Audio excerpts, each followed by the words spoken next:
Hey everybody, welcome back to my channel. Well, you would think being a photographer, you would think running a photo lab, you would think that teaching photography, that I wouldn't get as many phone calls as I do on a weekly basis that starts out with, help, I need help and I need it now. I get emails start out the same way. I get messages from Facebook. I get so many different people contacting me in the course of a week. It's ridiculous. So I thought with all the lists that I have of people that have contacted me with problems that I would start going through some of these problems. And I don't know how many I'll get through in this video or how many videos I'm going to do, but I'm going to go through some of the most common things that people phone me about and have problems with. Now, this applies to all photographers. I've had people that are professional photographers in the middle of doing a wedding contact me and say, my camera just died. Well, first of all, my first thought is, why do you only have one camera? But that's beside the point. I've had people that have been heading out to do a shoot contact me and say, my camera won't work. I have had people from around the world contact me that have been on cruises, safaris, that have had camera issues. And they need to get their camera working right away. Or at least they need me to be able to help troubleshoot for them and to give them some options as to what they can do. So let's go through some of the stuff that I get commonly and tell you what I recommend to people. So the first thing is when your camera is just not doing what it's supposed to do. Push the shutter button, nothing happens. You try to check the menu and you can't get into the menu. You take a picture and then it seems to take forever to write, or it doesn't write. You have to shut the camera off and turn it back on again and nothing happens. Issues where the camera stops responding or responds differently. What I recommend to people in this situation is the very first thing, and I know people hate to hear this with computers, but it's the same with cameras. Shut the camera off, leave it sit for 30 seconds or a minute, turn it back on again, and see if that fixes it. Honestly, people, just try it. A lot of times that's all you have to do. So just try it and see if it works. If that doesn't work, what I strongly recommend is doing the exact same thing. Shut the camera off, but remove the battery or batteries if you have multiple batteries. Then turn the camera back on and leave it sit for another 30 seconds or a minute. Like all computers, and all cameras are computers that just take pictures.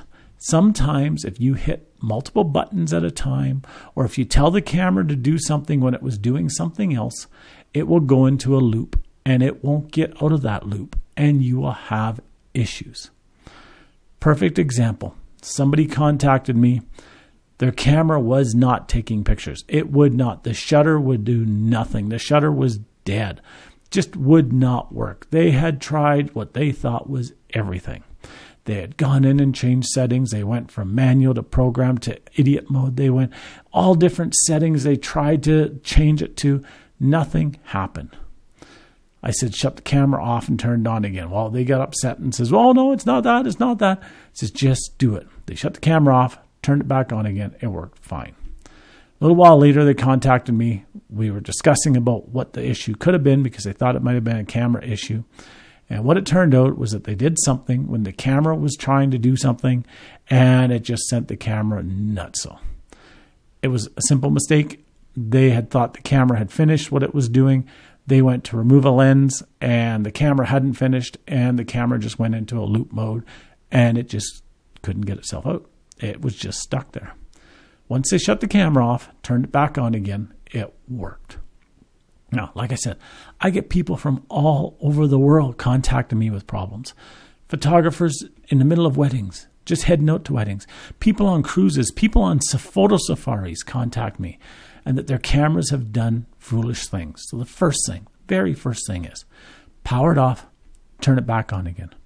Power it off, remove the battery, turn it back on, leave it sit, turn it off, put the battery back in, turn it on again. Very first thing to do. The number two complaint or issue or problem that I probably get is my camera has just stopped focusing. My camera has just stopped taking pictures. I've tried shutting it off. I tried turning it back on again.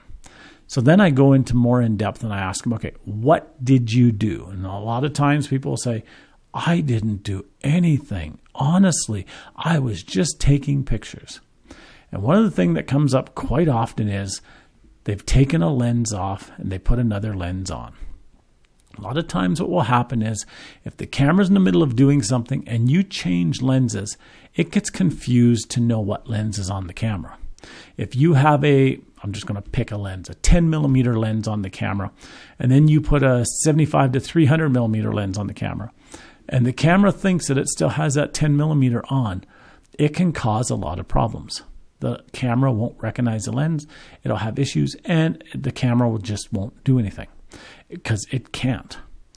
The first thing again, shut the camera off, turn it back on. But sometimes, if you know you've just recently replaced a lens, then go and change it back and put the lens that you had on before on the camera.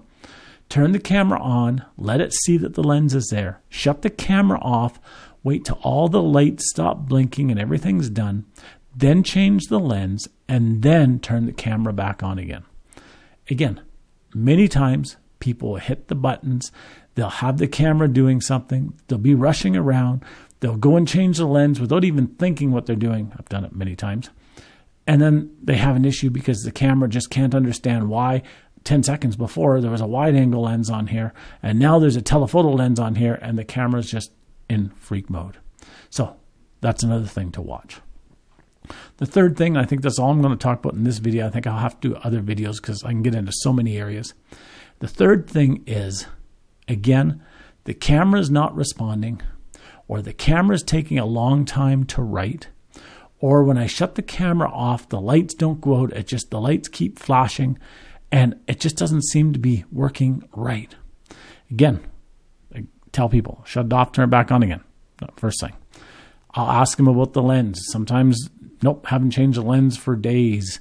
Okay, that's not it. The third thing I always tell people to check is the card. Did you just recently take the card out and put it back in again?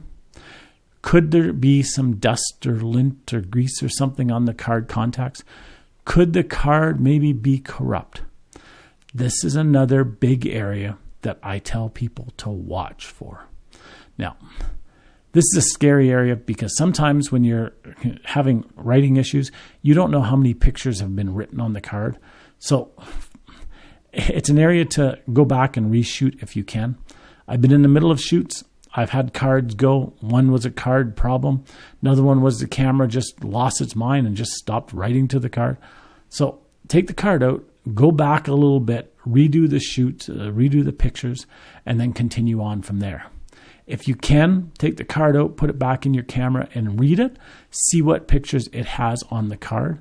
But a lot of times if you're having card issues, chances are you're going to put the card in and it's not going to show you the pictures on it. Or if it does show you the pictures on it, they may be corrupted. So I always tell people, if you've noticed you've had some issues, try to go back, redo what you've already shot. Now, hopefully you have an extra card with you. I always recommend carrying multiple cards for multiple reasons, and this is one of them. If you're having writing problems to a card, take the card out that you're having problems with, put in the new card, and continue shooting. If the problems go away, chances are it was a card issue or the way the card was inserted. I even had one lady that on her camera that you could push the card in. It sounded like it was clicking into the camera. You could close the door. Everything seemed fine. But there was a tiny little speck of something that was in the card slot. And it was like I'm going to say like foam or lint or something. And every time she put the card in, that would stop the card from sitting down completely. And until we took a little blower and we blew it out and we saw it actually land on the desk, that we knew that that was probably the problem. And that was it. After that point, it was working fine. But a lot of times it's actually the card. You may have bent the card. The contacts may be dirty, so on and so on and so forth. So carry an extra card. Switch the cards out. Hopefully you can. If you can't, take the card out. Close the card door, shut the camera off, turn it back on again, shut the camera off again, reinsert the card, turn the camera back on again, and hopefully that problem will be over. But I strongly recommend carrying another card. So until next time, get out there, take some pictures. I think I'm going to do another video right after this one for next week for some other problems that I constantly get phone calls about. So have a great day, get some amazing pictures, and we'll talk to you soon. Bye-bye now.